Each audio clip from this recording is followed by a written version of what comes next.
मैं सशक्तिमान प्रभु का एक बार फिर धन्यवाद करता हूँ कि सशक्तिमान यहोवा परमेश्वर ने हमें फिर मौका दिया कि उसके उपकारों का हम धन्यवाद कर सकें और जीवित परमेश्वर के चरणों में आकर उसकी शुक्रगुजारी का हदिया उसको चढ़ा सकें। आइए आज के प्रतिदिन के आत्मिक भोजन पर ध्यान करें। नीति वचन 23 अध्याय उसकी 4 आय। धनी होने के लिए परिश्रम ना करना, अपनी समझ का भरोसा छोड़ना।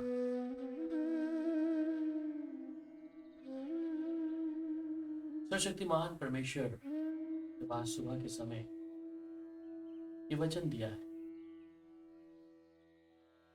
कि धनी होने के लिए तू उस परिश्रम को ना करना, अपनी समझ का भरोसा छोड़ना। हम जब आज के युग को देखते हैं, हर एक व्यक्ति धन को कमाने के लिए या अपने आने वाले जीवन को सुरक्षित रखने के लिए धन को कमा रहा है। और मनुष्य मेहनत कर रहा है, परिश्रम कर रहा है कि वह व्यक्ति धनवान हो जाए, कि उसका आने वाला कल किसी न किसी प्रकार से वो सुरक्षित रहे। और बहुत से लोग हैं जो अपने धन को बैंक बैलेंस में या अपनी जीवन बीमा में किसी न किसी प्रकार से वो अपने जीवन में असुरक्षित महसूस करते हैं। और यही कारण है कि ये मनुष्य जिसे परमेश्वर ने बनाया है, ये चिंतित है कि मेरे भविष्य में मेरा क्या होगा। अचानक कहीं कोई विपत्ति तो नहीं आ जाएगी, अचानक कोई बीमारी या रोग तो नहीं आ जाएगा, या अचानक कोई दुर्घटना तो नहीं हो जाएगी। ये मनुष्य इस प्रकार अपने जीवन को लेकर असुरक्षित है और इस कारण ये सोचता है कि मैं धन मेरे पास होगा तो मैं सुरक्षित होगा। परंतु आज हम इस वचन पे मनन कर रहे हैं जो सर्वशक्तिमान परमेश्वर ने सुलेमान को वो बुद्धि और ज्ञान देते वक्त दिया। इसलिए वही परमेश्वर जो सुलेमान का परमेश्वर है, जिसने उसे बुद्धि दी, ज्ञान दिया और ऐसा विवेक दिया, उसके तुल्य कोई राजा नहीं हुआ। फिर भी परमेश्वर आज मुझसे और आपसे बात कर रहा है। मैं ऐसा तो नहीं भगवान होने के लिए बहुत ज्यादा परिश्रम कर रहा हूँ और मैं अपने मार्ग से भटक गया हूँ। आज बहुत से लोग हैं जो अपने मार्ग से भटक गए। कमाने की इच्छा उनके अंदर इस प्रकार काम कर रही है कि उन्हें उसके अलावा और कुछ दिखता नहीं है। उन्हें अपने भविष्य के इस शरीर को बचाने की चिंता तो है, परंतु इस आत्मा के विषय में कोई भी चौकसी नहीं करके रखी। हो सकता है इस धन के द्वारा ये मनुष्य अपनी जरूरत को या अपनी किसी न किसी प्रकार की ऐसी उलझनों को जो धन से सुलझ सकती है उसको निपटाने के लिए धन कमा रहा है। हम लोग बहुत से जो मसीह इस समय वो आत्मा की चौकसी नहीं कर पा रहे। इस आत्मा का क्या होगा? हम शरीर को सुरक्षित रखने के लिए धन को कमाने की कोशिश कर रहे हैं और इससे हम परमेश्वर के साथ जो रिश्ता है उससे खत्म करते जा रहे हैं। इसलिए परमेश्वर कहता है कि धनी होने के लिए तो परिश्रम नहीं करना और अपनी समझ का भरोसा छोड़ देना। वहीं पर नीति वचन 28 उसकी 20 आयत में कहता है कि सच्चे मनुष्य पर बहुत से आशीर्वाद होते हैं, परंतु जो धनी होने में उतावली करता है वे निर्दोष ठहरता है।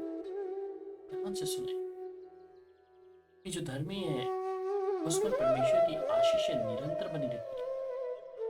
और जब हम धनी होने के लिए उतावली करते हैं तो वे निर्दोष नहीं ठहरते।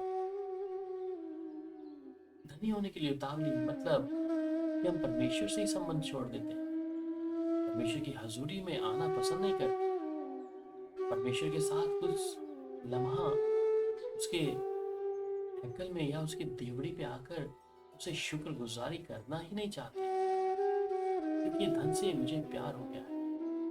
हो सकता है ये गलतफहमी आज बहुत से विश्वासियों के अंदर, सॉरी, ये नहीं कहूंगा विश्वासी, मैं कहूंगा अविश्वासियों के, जिन्होंने परमेश्वर के वचन को सुनने की कोशिश करी, परंतु आज उनका जीवन अविश्वास में है। पिता पुत्र पवित्र आत्मा के नाम से बपतिस्मा भी लिया है, पर अपने जीवन की बड़ी बड़ी गवाहियों को भी बताते हैं, परंतु आज उन्हीं का जीवन एक अविश्वासी से भी बदतर हो गया है। मैंने कहा, माफ करिएगा, विश्वासी नहीं, अविश्वासी से भी बदतर। ये लोग सिर्फ धन को अपना परमेश्वर मांग के चल, और उनके पास समय नहीं है परमेश्वर के साथ।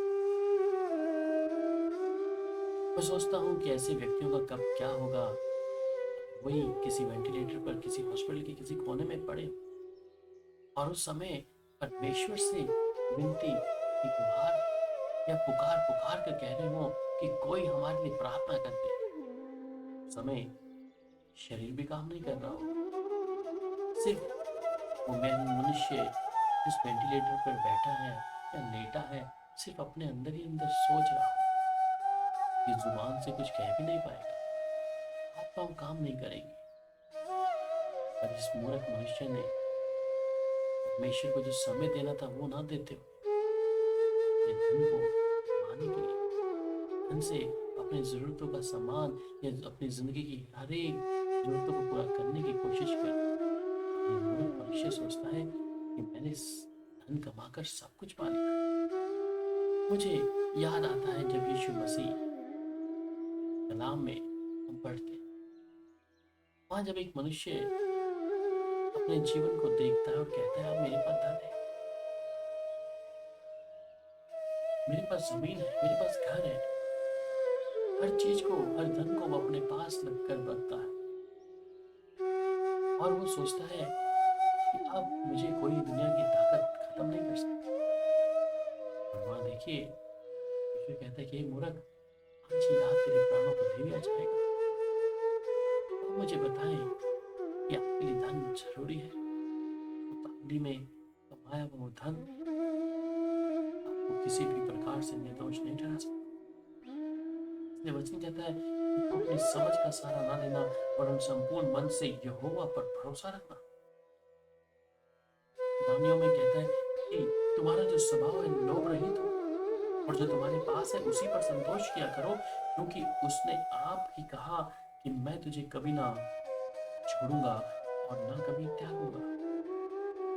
उन पर जो अपनी दृष्टि में ज्ञानी और अपनी लेखे बुद्धिमानी है, अपनी दृष्टि में वो सोचते हैं ज्ञानी, आए उन पर। मेरे अजीज, यदि हमारे पास कुछ खाने और पहनने को है, इन्हीं पर तो संतोष करना चाहिए। ऐसा ना हो कि धन के परमेश्वर ने, संसार की उस शक्ति ने, जिसे तूने धन को प्रभु का दर्जा दे दिया है, तेरी आंखों पे पट्टी तो नहीं डाल दी, या वो पर्दा तो नहीं डाल दिया, जिससे तू परमेश्वर की सच्चाई को ना जान। इसलिए मैं किसके लिए परिश्रम कर रहा हूं, मैं किसके लिए जी रहा हूं? क्या इस धन के लिए? आपके पास समय नहीं है कि परमेश्वर की हाजिरी में आए? क्या आपके पास समय नहीं है कि परमेश्वर कुछ चंद लम्हे या कुछ वक्त आप परमेश्वर की देवड़ी पे आकर धन्यवाद करें? क्या आप दाऊद से बढ़कर हैं या सुलेमान से बढ़कर हैं, जिनके पास धन और समृद्धि सबसे ज्यादा थी? वो परमेश्वर की हाजिरी में झुकते थे, परमेश्वर को उसकी हैकल में आकर। वचन कहते हैं तो अपनी समझ का भरोसा ना छोड़। बहुत से लोग हैं जिन्होंने धन को अपना सब कुछ बना लिया, और ये धन ही उनके लिए विनाश का कारण बनेगा।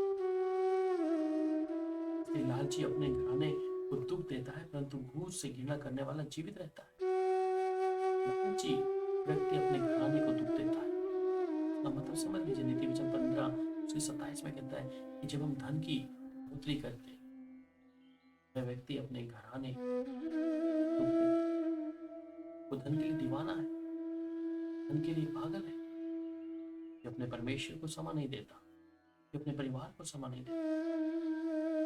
इसलिए वो कहता है अपने लिए पृथ्वी पर धन इकट्ठा ना करना, जहाँ कीड़ा और काई बिगाड़ते हैं, जहाँ चोर सेंध लगाते हैं और चुराते हैं। प्यारे, फिर हम परिश्रम किसके लिए? धन को कमाने के लिए आज समर्पण कर रहा। मन अभी भी घायल नहीं हो रहा। सर्वशक्तिमान परमेश्वर से मांगे उसकी आत्मा। हमने तेरे ऊपर पर्दा डाल दिया, वहां से मांगे कि आपकी मदद कर।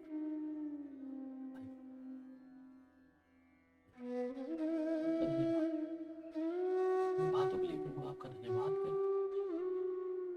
नीति वचन 23 अध्याय उसके 4 में कहता है, धनी होने के लिए तो परिश्रम न करना, अपनी समझ का भरोसा छोड़ना। आज हमें से कोई व्यक्ति ऐसा है जो धनी होना चाहता है और परिश्रम कर रहा है उसके लिए, और अपने परमेश्वर के साथ उस संबंध को तोड़ दिया है, या उस परमेश्वर से कोई बातचीत नहीं, या परमेश्वर की हैकल में आने का समय नहीं है, परमेश्वर के लोगों का सुनती करने का समय नहीं है। अपने मन को जांच ले मेरे, ऐसा ना हो परमेश्वर क्रोध मुझ पर हो। वचन जब कहता है जो धनी होने में उतावली करता है निर्दोष नहीं ठहरता। पिता, इस समय आप जिससे भी बात कर रहे हैं मन को घायल करें, उनके लिए नहीं, अपने परमेश्वर के लिए जो करता है। ये कलाम कहता है धन और महिमा परमेश्वर की ओर से मिलती है। प्यारे पिता, चाहते हैं एक एक जन को इसी समय आपका आत्मा स्पर्श करे, जिससे प्रभु तेरे लिए, तेरे कामों के लिए आप बढ़ चढ़ कर आगे आए, ताकि धन के लिए परिश्रम करें, हम अपनी समझ का आपका धन्यवाद अपना सुनने के लिए यीशु मसीह के सामर्थ्य और बराबर नाम से यीशु मसीह की शांति आप सबके साथ हो। शालोम।